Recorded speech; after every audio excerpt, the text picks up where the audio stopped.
There's a lot of conversation about which is better between superwash and non-superwash yarn. So we're going to chat about that today. I'm not going to tell you what to think. Different yarn is best for different projects. So I'm just going to tell you what the difference between the two yarns is, and then you can make your own opinion based on what you want out of your project. I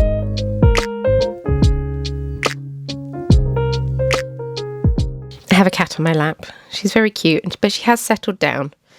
So I did wait before I started recording until she'd settled. Hey there, it's Hannah and welcome back to the Corner of Craft. Oh, I'm so glad you're here. We're going to chat yarn today. It's our favourite topic. We're going to have a lovely time. Over the last 8 years of my yarn dyeing business, Chromatic Yarns, in case you'd forgotten, I have dyed predominantly superwash yarn. That is for a variety of reasons. It's readily available. It's what a lot of my customers have wanted. But one of the big reasons was that my stomach has just done a biggest rumble. Are you done? One of the biggest reasons is that I was scared to felt the yarn. I don't want to felt a pan of yarn, ruin all of that yarn. It's not cheap. So over the last year or so, I have started to offer a couple of luxury non-superwash bases to dye alongside the fluff that I already offer. All of the fluff that I dye is also non-superwash. But I think it's time that we talked about and learnt together the difference between superwash and non-superwash yarn and why one might be better suited to your projects than others. There might be quite a lot of cuts in this video. My stomach is rumbling so much. Let's start with non-superwash yarn. If you look at wool under a microscope, you will see that it's covered in a lot of like overlapping scales, which is really cool. It's much like human hair, actually.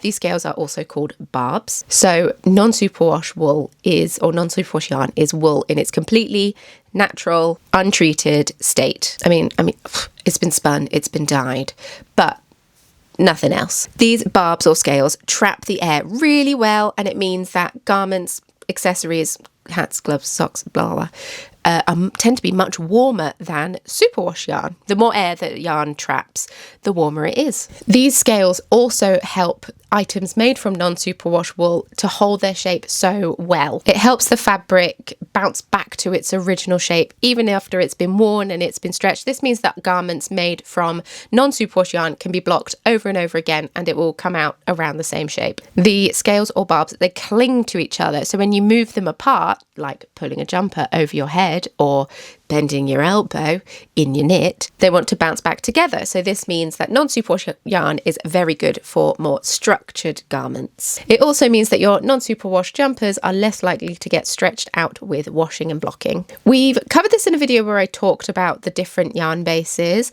but wool is very good at wicking away moisture. This means that in theory you don't have to wash your non-superwash garments as much unless you have a toddler that spills things on you or wipes their snotty nose on you.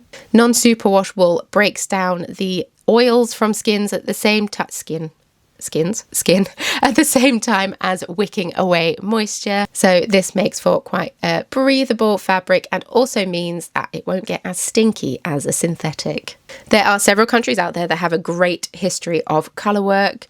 These are Scandinavian, Nordic countries. This is Scotland. I'm sure there are many others that I haven't named, but I have noticed that these countries tend to favour non-superwash yarn more, and there's a very good reason for that. Non-superwash yarn is so good for colour work projects, and also these countries that tend to favour colour work favour it for a good reason, because when you're knitting colour work, you're kind of doubling the layer of fabric, which makes them extra toasty warm. So we've just learnt that non-superwash yarn traps air really well, and that makes for a warmer garment. And maybe that is another reason, because a lot of these countries are really cold. So much like with how well garments keep their shape, the barbs want to lock together on wool. This makes for very good colour work. It makes it very forgiving because the yarn blooms, which can fill gaps and hide any imperfections that you might have in your knitting. Unless you knit like a machine, in which case, good for you. How does it feel to be God's favourite? Non-superwash yarn also makes very good yarn for steeking or cutting your knitting. brief tangent. We're going on a brief tangent here. If you don't know what steeking is, and you're wondering, why would anyone want to cut their knitting? There is a good reason for this. Gordon, who was wrongly cast off in the first episode of Game of Wool, made a fantastic video on this on his YouTube channel. I'll link it in the description box below if I remember. But he explained that you can even use superwash wool to cut your knitting. So maybe I'm speaking out of my feet in this bit. But when you're knitting a colourwork, say a cardigan, because they're often steeked, or you steek armholes, it's much easier to maintain an even tension when you're just knitting in the round, as opposed to knitting and purling backwards and forwards, because not everyone's purling tension is the same, and purling colourwork is not as easy as knitting colourwork. Oh, by me so. So once you finish knitting in the round and you've finished your garment, you can just cut up the middle of it, and then you pick up the stitches either side. You reinforce the steek somehow, either by sewing or by crocheting or by many other methods. But you cut up the middle of it, and then you pick up and knit the button band, and you have a cardigan, as opposed to having to worry about knitting and purling back and forth. I've not been brave enough yet to steek any knits or cut any knits, apart from adding in an afterthought heel on a sock, which I've done many times.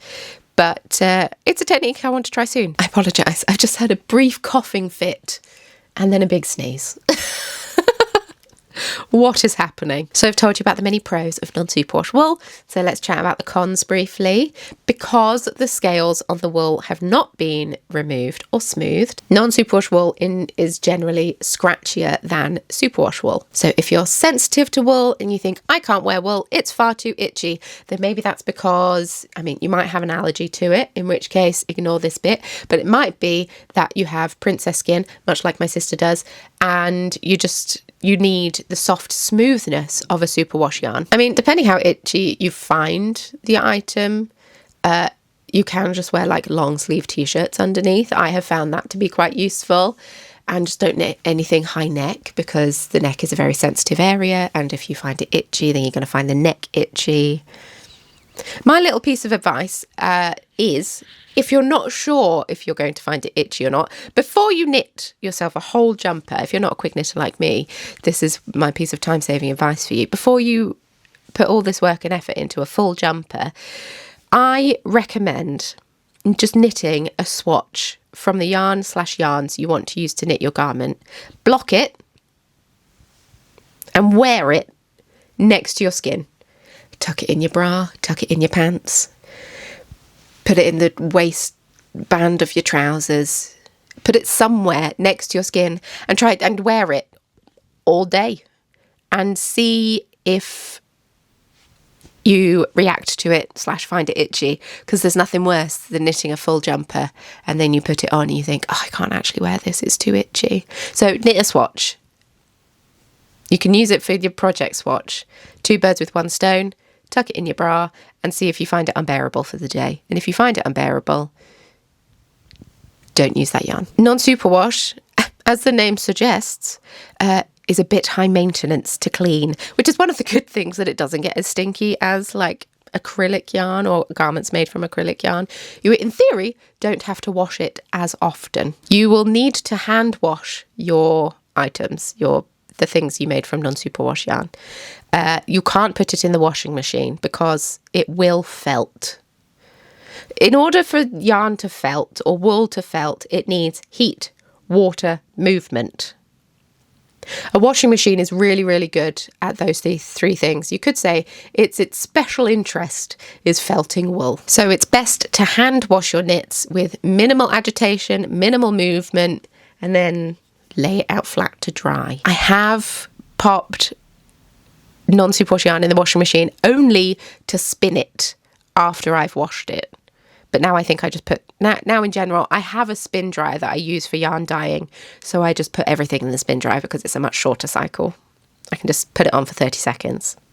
Amazing. If you love bright, vibrant, colourful yarn, like I do, I love it. I don't wear it that much, but I do love it. The non-superwash yarn, it's really hard to dye. This could be me being bad at dyeing yarn. I don't know. Maybe it is. I didn't think I was, but maybe it is. I find it nearly impossible to get non-superwash yarn to be as vibrant, as saturated, as colourful as superwash yarn. I apologise if you can hear my tummy rumble. My ears are currently blocked because I had a cold earlier in the week and my ears are currently blocked. So I don't know how much this mic is picking up of my tummy rumbling. I should have eaten before recording this, but I didn't want to delay it any further. But I have found that speckles on non-superwash yarn are just not as crisp as on superwash yarn. Colours blend together much more. I talk about why this is when I chat about superwash yarn. They blend together a bit more. They're a bit more, I don't know, they're just more muted on non-superwash yarn than on superwash yarn. And this could be user error, but I have noticed it with other yarn dyers as well. But maybe that's just, I don't know, maybe it's because I've not learned how to properly dye non-superwash yarn because I've not dyed a whole lot of non-superwash yarn. Could be incompetence. Could just be the nature of the yarn. Let's move along to superwash yarn. As the name suggests, you can wash this yarn in a washing machine. How exciting. The barbs on the yarn have been the yarn has been chemically treated, and so the barbs or scales have been removed. This means it's a lot less likely to felt, so you can just whack it in the washing machine and the tumble dryer, maybe. I can't say I've ever tumble dried a knit in my life, ever. I've worn a lot of knitted jumpers. I have never ever thrown one in a tumble dryer, even out of acrylic. I feel like acrylic would stretch terribly in a tumble dryer because it would heat up. Do what you want. I don't put my knits in a tumble dryer. But you can do that without the fear of it shrinking, which I also didn't mention. If something felts, it also shrinks. But you can wash it without fear of it shrinking and felting together. You can be a lot rougher with it. It is less sustainable than non-superwash yarn. Obviously, it goes through a chemical process. It uses more water, more energy than non-superwash yarn does. Because we have just discussed colour with non-superwash yarn, should we discuss colour with superwash yarn? Yes, I think that's a good idea. So the superwash wool has such a beautiful sheen to it, and it absorbs dye so quickly. Exhausts dye so much easier than non-superwash yarn. So this means that you can get those beautiful, vibrant colours that I love. I don't know if you love. I was going to say you and I love, but let's say you and I both love bright, vibrant colours. Also, you can get delicious crispy speckles. Something that smudges speckles and makes them splotchy is when the dye moves.